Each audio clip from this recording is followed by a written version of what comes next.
అంబేద్కర్ కోనసీమ జిల్లాలో రోడ్డు ప్రమాదంలో మృతి చెందిన మహిళ కుటుంబానికి న్యాయం చేయాలంటూ రావులపాలెం జాతీయ రహదారిపై విజయకుమారి కుటుంబ సభ్యులు గ్రామస్తులు ఆందోళన చేపట్టారు.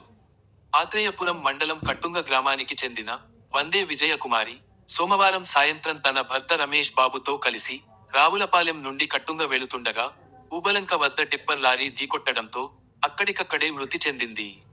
ఈరోజు రావులపాలెం పోలీస్ స్టేషన్ ఎదురుగా 216 జాతీయ రహదారిపై ఆమె కుటుంబ సభ్యులు, గ్రామస్తులు కలిసి చనిపోయిన విజయకుమారి కుటుంబానికి న్యాయం చేయాలంటూ ఆందోళన చేపట్టారు.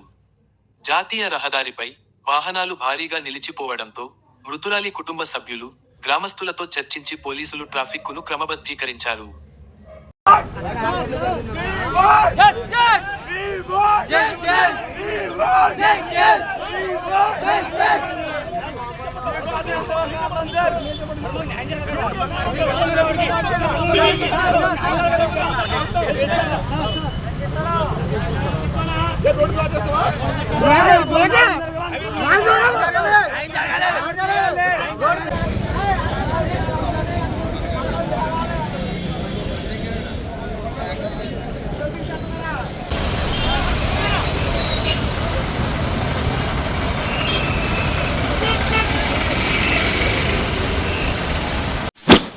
మరిన్ని వార్తల కోసం ఛానల్ సబ్స్క్రైబ్ చేయండి. TV 9 M